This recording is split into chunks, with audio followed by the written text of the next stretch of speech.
The Trumpet Daily with Stephen Flurry. Hello again, everyone, and welcome back to the Trumpet Daily radio show. We are here. We are live at a Chicago hotel, the Marriott. The Marriott that charges a fair bit for wireless service, but doesn't have that great of a signal.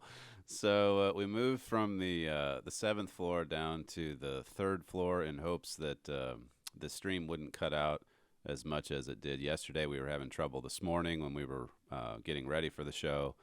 So basically, we grabbed all of our equipment, went downstairs just about 5 minutes ago, hurriedly set everything up here in another room, Sam's room, and we're off and running. So hopefully you'll get a nice clear stream, even if the show is a little bit shorter than usual with the late start.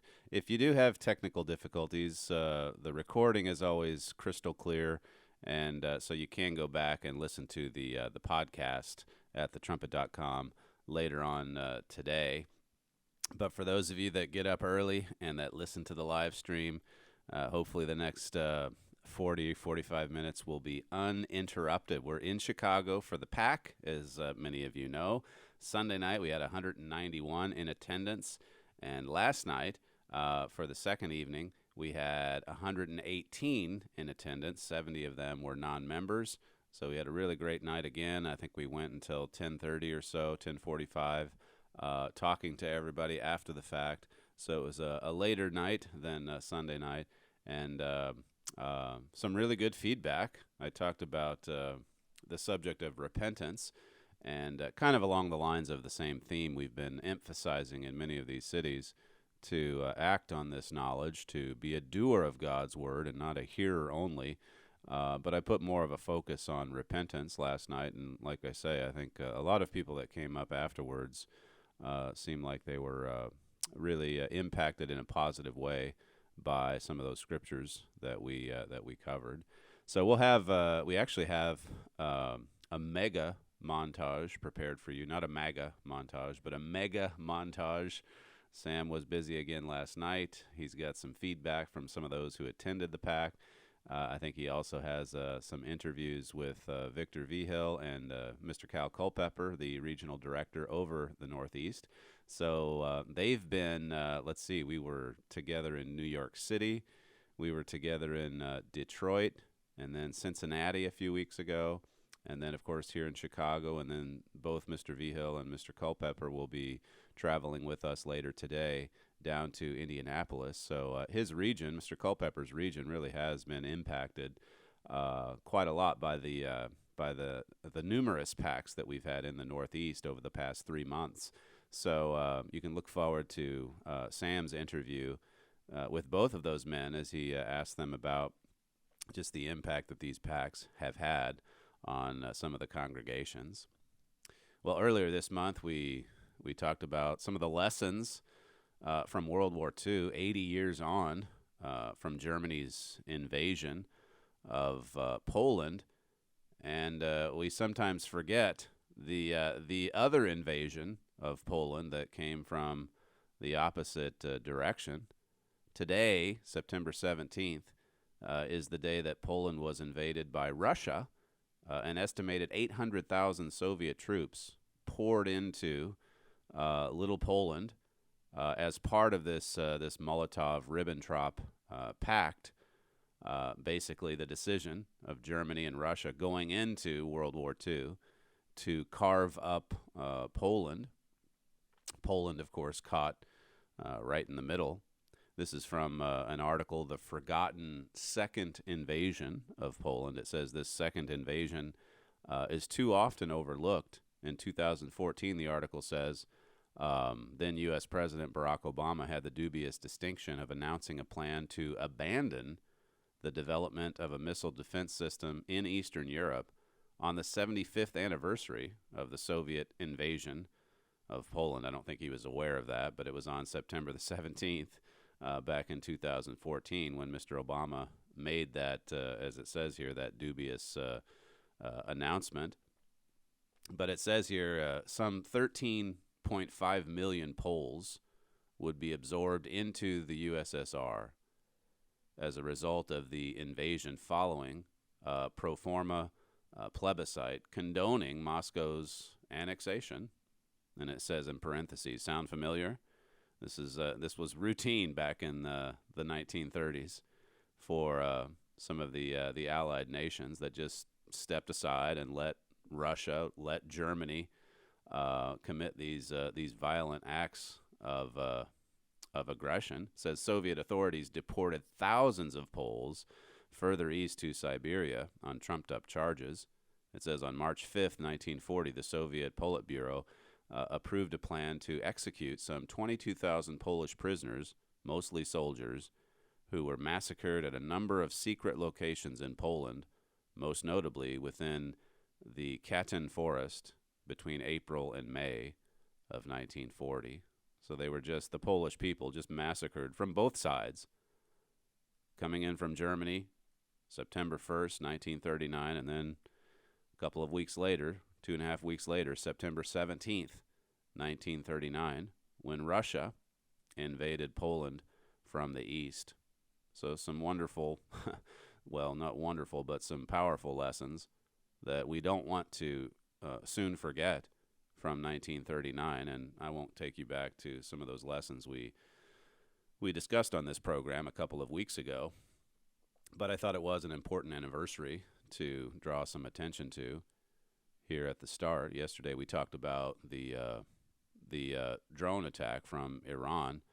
Last night, Brent Noctegal, he had the trumpet brief, and he pointed out how that Iran just pushed us, the world that is, one step closer to war. As Brent said in his brief, no one denies that Iran was behind the audacious attack.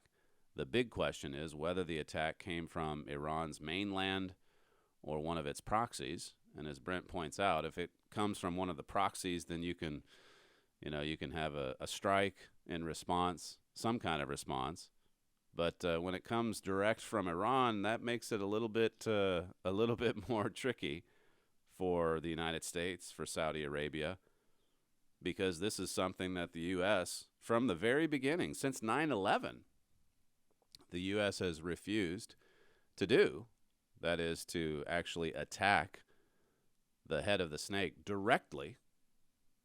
Brent says here, the evidence now points to the fact that it came from Iran's mainland. So here is the United States now and Saudi Arabia in the difficult position of, are they going to do something, or are they going to appear to be very weak and have no response? Richard, in his news stack this morning, said that there's not a lot of news today, and we're only a few days removed from the attack. But there's not a lot of news about what the U.S. or Saudi Arabia are prepared to do in response, which makes you wonder if there will be any kind of response. President Trump has said, I'm somebody that would like not to have war.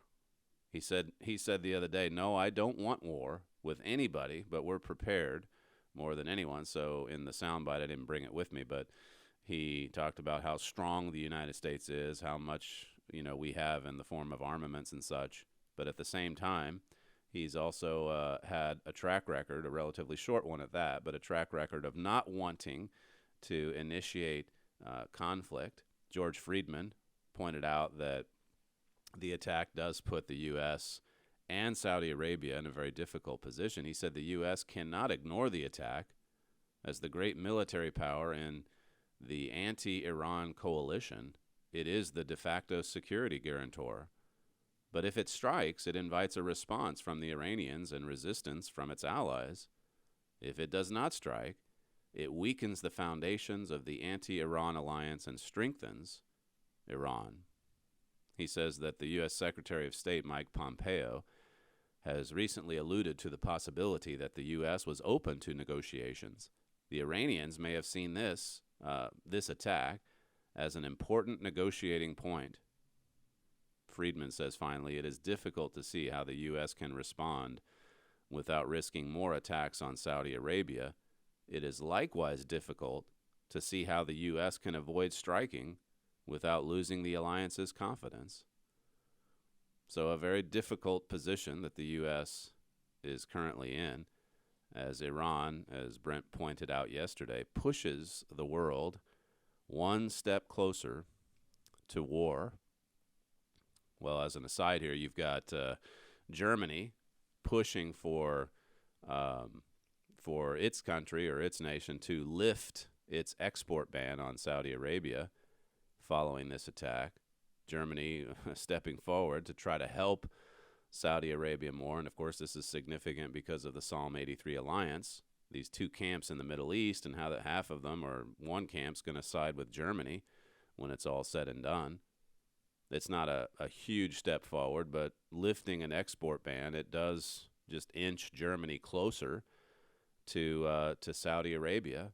It puts Germany in a position where they're wanting to help arm Saudi Arabia, which, as Richard pointed out this morning, would be an important step for that prophesied alliance. But coming back to the United States, here again, there still is quite a lot of weakness on display when you look across the world. But, of course, when you just zero in on the United States at home, there is some strength being projected from this current administration. Victor Davis Hanson has a piece at American Greatness about, the way that they're attacking the president now that the Mueller report has turned out to be a big flop. He says the post-Mueller media narrative is weariness and exhaustion with President Trump's tweets, his cul-de-sac Sharpie controversy, his ideas about buying Greenland, his unorthodox art of the deal foreign policy that resulted in a plan to talk to Taliban leaders in the United States, and his firing of arch-conservative John Bolton. So this is the new approach. This is the new strategy we've mentioned before. Now they're shifting gears. The New York Times is shifting gears over to racism. Everything's racist. President Trump, by the way, he was in New Mexico. There were headlines yesterday where he's in New Mexico trying to swing that state over to the Republican camp. But he's there for another rally yesterday, and he did a pretty good job of just summarizing the radical left's strategy in coming after him. This is clip one. How about these phony Democrats? They started with Russia, Russia, Russia. That turned out to be a fraud. Then they went to race. Do you believe that one, race? I'm the least racist person in this room.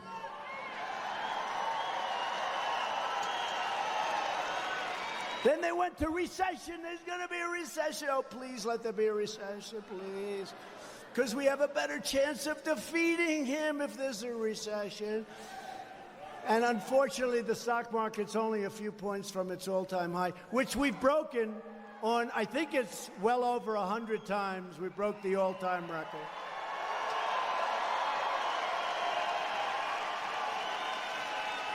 And now they have a new one, that I'm enriching myself. Let me tell you, by doing this and taking this particular job, which I love, it will cost me billions and billions of dollars.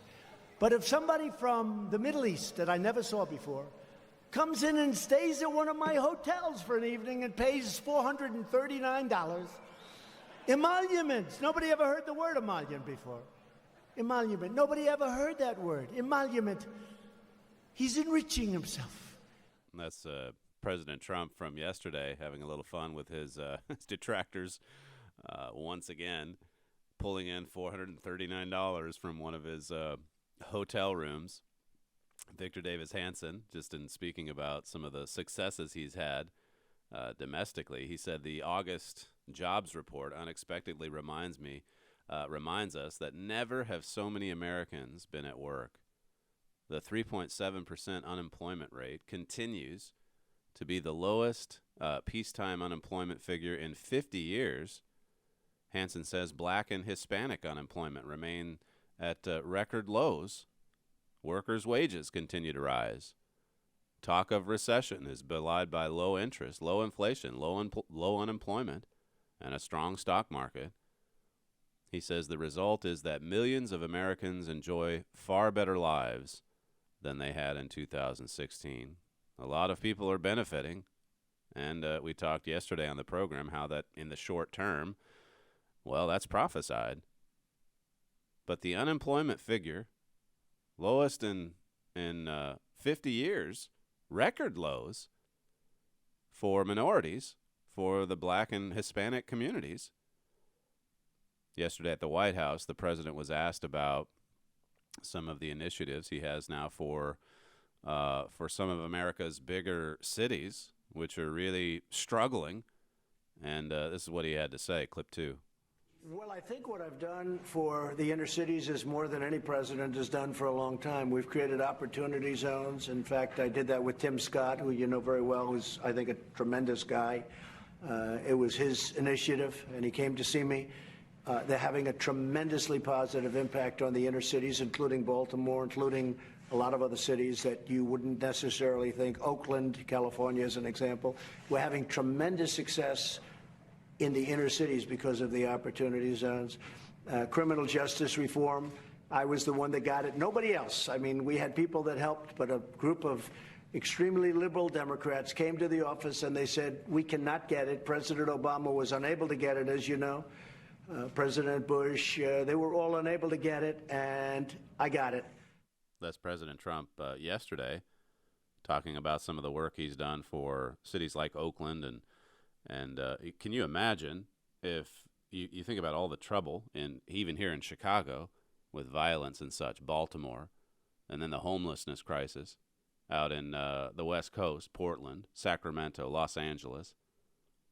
If he starts intervening there and works to clean up some of these cities that have been governed by left-wing liberals for decades, well, you can just add that to the list of accomplishments here at home. Victor Davis Hanson went on to say in his piece, he's also waging a 360-degree, 24/7 war against a corrupt media, an assessment that most in the past accepted but were too fearful of confronting. They all knew it, President Bush and others like him. They knew that they were going against a radical left-wing media, but they would not stand up to it. They would not confront it. It says before Trump, CNN, despite its overt biases, was still considered a legitimate news organization. After Trump, it is little more than the airport lounge equivalent of Muzak. I'm not familiar with that. I should have looked that up before I got here. But that's Victor Davis Hanson saying just how useless, and they're being exposed. That's the thing. Ditto the New York Times and the Washington Post. It says they're descending into blogs whose reason for being has been reduced to destroying Trump, a frenzy in which the Times stooped to anti-Semitism and recruiting racists to their editorial board, to publishing fake news. President Trump yesterday, by the way, he talked about how that those individuals at the New York Times responsible for this latest attack on Brett Kavanaugh, that they should be fired. So he's out there every day, as Hanson brings out, waging the 360-degree, 24/7 war against a corrupt media. And that's what it is. It's corrupt through and through. The other day, the president talked about what we're going against, the way he put it, what he's going up against as he prepares for the re-election of 2020. Here's clip 3. We've done things that I don't think any administration has even come close in the first 2.5 years. We have done things that very, very few have even thought about doing. But we also meet to prepare for the coming fight, because the traditions and beliefs that have made the American dream possible are under attack like never before. The traditions and beliefs that made the American dream possible, they've come under attack like never before. And to his credit, as Victor Davis Hanson points out, he's waging a war against this corruption. So as I say, there's not as much strength being projected abroad, but here at home, he certainly is exposing so much of this evil. And of course, we're probably days away from getting the report on the FISA abuses. which is only going to open up more in the way of exposure as to what's been happening here these past 3 or 4 years. Just to conclude here in Victor Davis Hanson's piece, he says Trump's popularity rating may be, for now, frozen between 43-44%, but even if accurately calibrated by polls, and I think some have suggested that the polls don't even accurately reflect his true popularity, it says it's still not yet Bush's 33% when he left office. And Hanson points out how that the last year that Bush had in office, it was really a pretty good year for him. And it says here that Bush, contrary to popular invective, had a decent last year. He was quiet and philosophical, not the Texas combative in his final 12 months. So he just kind of retreated a little bit in that last year, and still his popularity was down in the basement, 33%. Well, President Trump's in the mid-40s. I think I saw a poll the other day that even said it was closer to 50%. This last article here from Real Clear will the reason I guess we took note of it is there's a reference to a biblical passage. Why Trump will win, the evidence of things unseen. And this author here says the New Testament tells us that faith is the evidence of things unseen. And then he says if that is true in politics, then the faith of Trump's supporters that he will be reelected is based on what was unseen and unheard on the Democrat debate stage in Houston last week, namely the thriving economy and the many other accomplishments of this administration. So faith in Donald Trump, I think that pretty much sums up the mindset of his many supporters here in this Jeroboam end. When we come back, we'll lead into the Mega-Montage. You've got feedback from the Chicago PAC, and you've got some interviews coming up too with our ministers in this Northeast region. You're listening to Stephen Flurry, and this is the Trumpet Daily Radio Show. If you'd like to email the program, you can submit feedback to td@kpcg.fm. We'll be right back. The Trumpet Daily.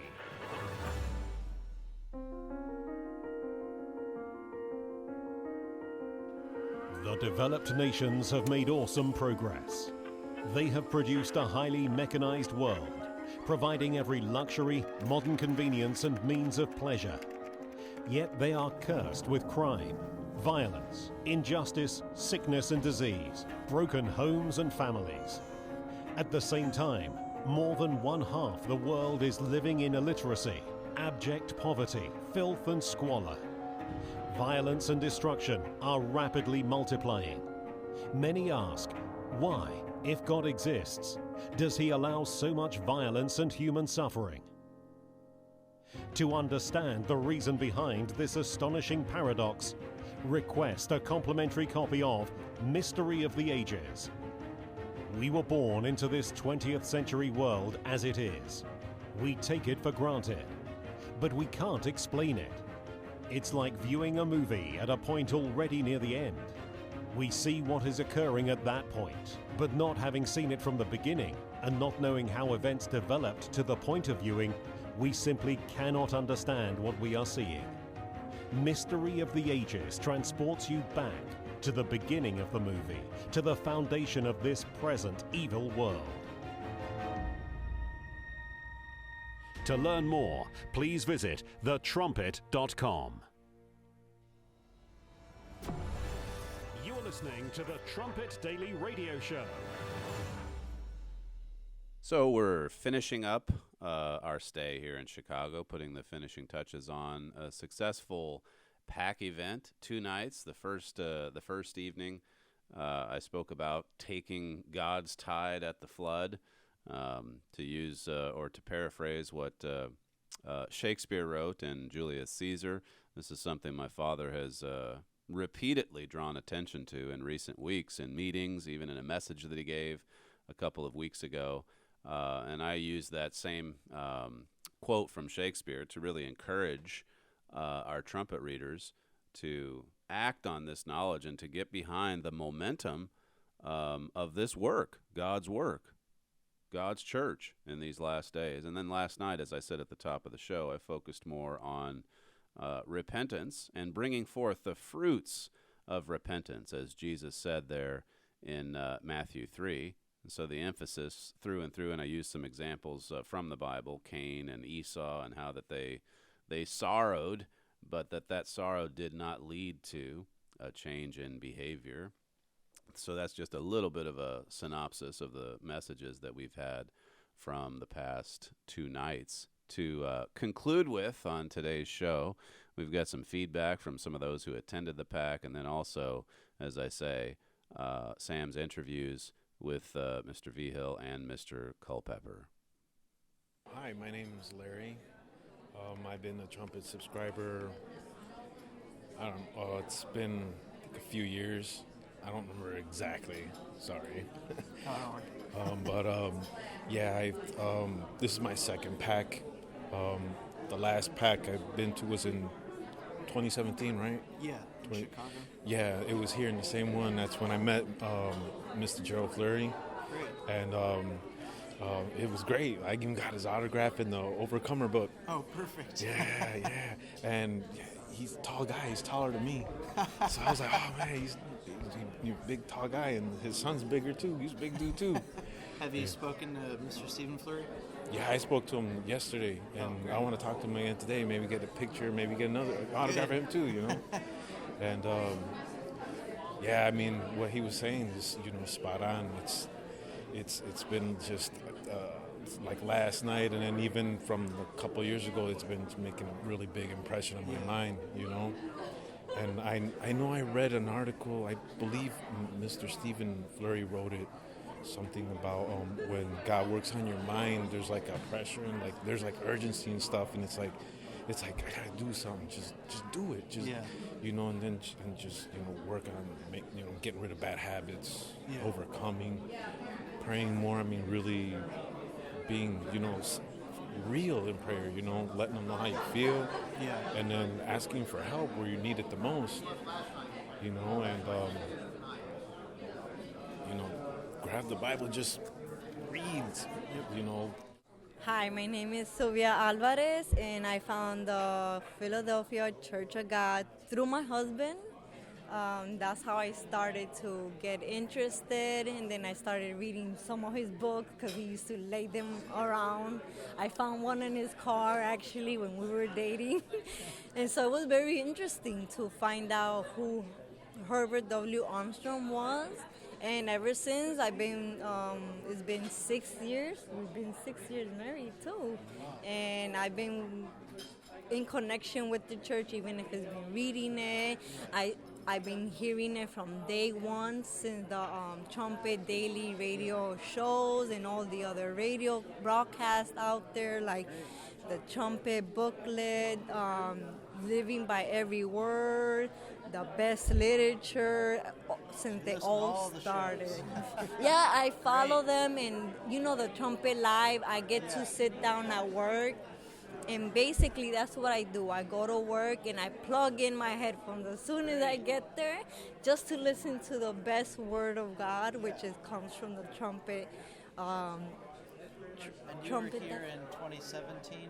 Yes, I was. I was here since 2017, and I met Mr. Gerald Fleury first, and now today, his son, Stephen Fleury. Good.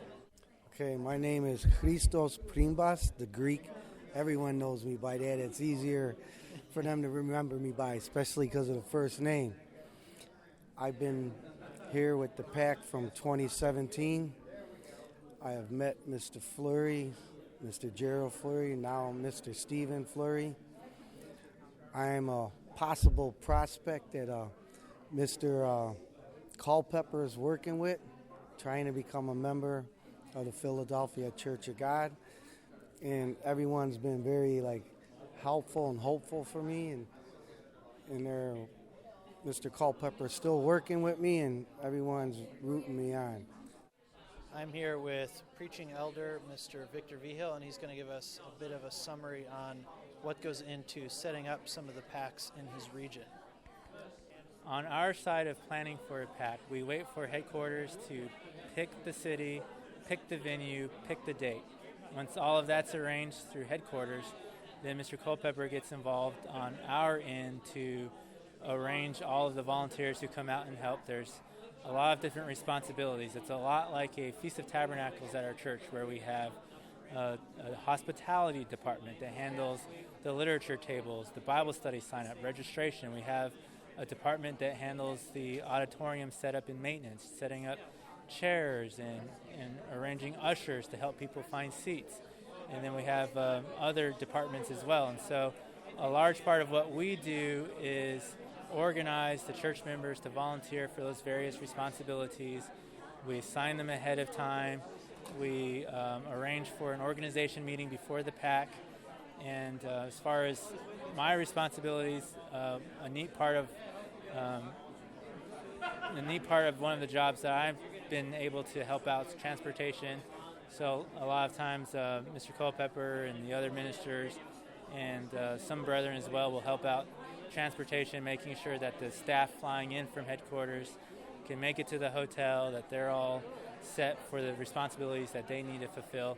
And so that's largely what we're doing, planning the PAC. But as far as a minister, a large part of the work actually comes after the personal appearance campaigns are over as well. We have the follow-up Bible studies. Again, it's typically the regional director that conducts most of those follow-up Bible studies. Since we've had such a blitz of them lately, it's been giving an opportunity for Mr. Nice and I to do some of that as well. So there's a lot of work that goes into the follow-up Bible studies, finding the venues for that, arranging the volunteers for that, and then also interacting with the subscribers, those who are interested in following through at those Bible studies. Now, not everybody who wants to pursue membership goes to the Bible studies, and so we also come away with a list of names and numbers of people we want to be contacting. So besides organizing and planning follow-up Bible studies, we're also, in the meantime, calling all of those people, getting into contact with them, doing visits with those who are wanting a visit. And so that's where a lot of the work's done, a follow-up with the subscribers who are wanting to move forward. And that's actually a very exciting part. And you know, a lot goes into it. Mr. Stephen Fleury coming out and speaking, all of the headquarters staff. There's a lot that's invested into these personal appearance campaigns, and that's just extra motivation for us, I think, to really take advantage of that afterwards with the follow-up Bible studies, with the phone calls and the visits, because we know it's a unique opportunity, and we don't want to let that opportunity pass without giving it our all to support what's being done from headquarters. So, Ride the tide. That's right, ride the tide. I am here with the regional director of the Northeast, Mr. Kyle Culpepper. He's going to give us a brief update on the impact of the personal appearance campaigns in his region. Mr. Culpepper? Yes, nice to talk with you, Sam. It's been very interesting. We just completed our second night with the Chicago personal appearance campaign. It was very active tonight. It was last night. And something that we're noticing, it seems like we get a different group. We had different people in, not all of them, but there was enough that a couple of us noticed that there's a different group that sort of came tonight than the first night. Yeah. And I'm not quite sure what that dynamic is about. I don't know if they just couldn't come out on Sunday, but I met several new people on Monday night that I did not on Sunday. And they seem very interested. I know I had last night, between myself and Mr. Vigil, we had 11 people come up to us as the ministers saying, I want contact. And tonight, I'm reaching for my book and tonight I've got 5 more. So it's just interesting how they're responding and how they seem to be responding on different nights in different ways. Yeah. And I had somebody else mention that tonight it was just very busy. People were really very interested. So I know at least 4 new people tonight that I had not, that's all the time I had to get around. But they are very interested in coming. It's also meeting people from the Chicago PAC from 2 years ago. I'm really amazed. I bet you I've talked to Well, I was talking to a couple tonight that I spoke with 2 years ago, and so out of total, I probably have met and talked to 5 or 6 from 2 years ago, and they want me to move forward. They want to move forward towards acting on what they're hearing, but I do see this, Sam. I do see that it's Satan really knows how to grab on to people so that they don't quite break out of the inertia spiritually. Some of them come and they're very determined and they're going to push through. Other ones, it's just like you and me. If we've got problems in our life, it takes a lot maybe to have to overcome the inertia to start overcoming and changing. And they're sort of some of these folks are like that. It's taken something like Mr. Stephen Flory speaking tonight was just wonderful. He's really just putting it out there and trying to get them motivated to step out, to step forward. And boy, that's just exactly what they need. And I see that at all of them. New York was that way, Detroit, Cincinnati. Now we're in Chicago. We'll be in Indianapolis tomorrow night. I'm sure it's the same there. Back in June, it was interesting. I was reading in the autobiography, and it was the section where Mr. Armstrong's still in the Northwest, and he was talking about the campaigns he was having. He was talking about growth in the church, and he made the comment that he had prayed to God that as much as God was willing to use him to help him expand the work. And I thought, that really grabbed me. And it was interesting because that was on my mind. And that week I found out we were going to have 7 campaigns in this region. And 2 of them got postponed, which I think was wise. But 5 of them we're doing. And you know what? We're expanding God's family empire. That's what we're doing. And I tell you, we're going to the Lambs, and the Lambs are responding. A lot of them are just coming out of terrible backgrounds, and they want to break loose, if I can say it. They want a new life. They want hope. And you know what? But I also see the sheep, the people, the brethren. It galvanizes them. Yeah, you mentioned about that a little bit earlier. I was just wondering what sort of impact all of these campaigns have had on the brethren in the region, because you've had quite a few up here now. Just what sort of impact has that had as far as helping the congregations and building unity and their excitement as well? What sort of things have you observed in that regard? I think it helps build their vision of what the work is about, because I say that because they're going out. They don't counsel like a minister does, but they are meeting new people the way the ministry meets new people. And the light in their eye, how they are beaming with God's Spirit as they meet someone that's on the outside, if I can say that, wanting to come in. I can really see that that really helps him to have more of a grasp what the commission. I mean, that's just on the tip of the spear of the commission, going to the world, taking the gospel to the world, and they're seeing it up close and personal. So I think that has a tremendous impact on them. Obviously, a lot of work goes into preparing these campaigns. You and Mr. Vigil and Mr. Nice get your directives from headquarters, and there's a lot of prep work in there. But I was just wondering, how much work follows the campaigns. You obviously travel a lot, and you're a little short-staffed with driving around, doing those follow-up Bible studies and maintaining contact with people. How much, or what's the workload like that follows the personal appearance campaign for you and Mr. Vigil and Mr. Nice? I would say the PAC really is the beginning. Yeah. There are a few that will come along very quickly. Those are the ones that the ministry, has had contact with prior to the PAC.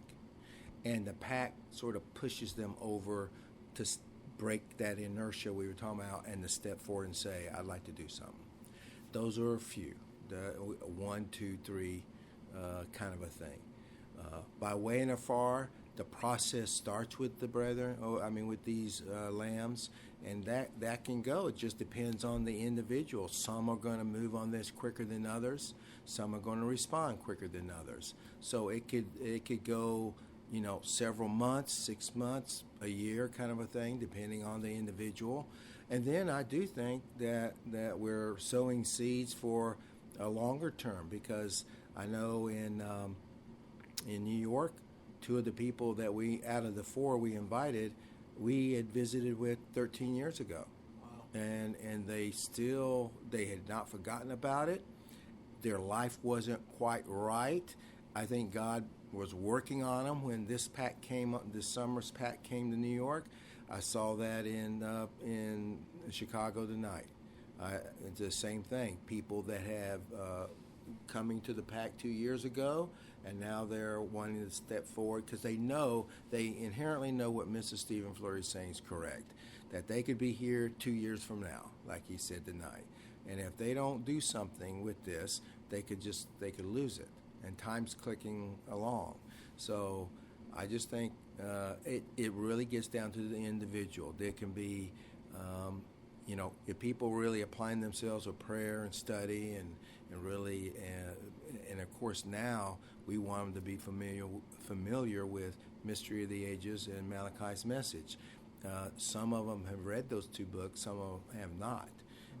And of course, if they really apply themselves and get the gist of that, and they're doing the basics, if I can say that, they're keeping the Sabbath and these kind of things, it can actually move along pretty quickly. But you're asking a general question, so some are going to move along like that a little quickly, and other ones will take a little longer time. Yeah, I talked to a few that were at the PAC in 2017 here in Chicago, and they became members a year later, and now they're here as brethren, and that's neat to see. But not everyone moves along that quickly. Like you said, some have come to the PAC back in 2006 and they're still around, so right. Everyone's on a different course there. One thing that I noticed that you mentioned before the PAC meeting was that you started having a sign-up sheet at the back table for people who didn't have time to speak with a minister. Obviously, there are hundreds of people there, and there are only so many ministers, so you're obviously very busy. So you started implementing this sign-up sheet for people that didn't have a chance to talk to a minister, and you're going to follow up based on the information they leave on that sign-up sheet. So maybe you could just explain a little bit more about how that idea came about and what the responses have been like with that new sign-up sheet. I felt like I was a little slow in picking up on that, because I had noticed during the summer that I'd be talking to people. I could see several would be lined up to speak, but the next thing I would notice, I'm talking to this whoever, and they would walk out the door, and I thought, wow, we didn't connect, and it dawned on me. I said, well, maybe they'd be willing to sign a sheet if they have to leave early, and just this sheet would be basically saying that, yes, I do want contact with the ministry. Here's my name, and here's my phone number. And I ran that idea by Mr. Fleury, actually, and he liked that, so we started doing it.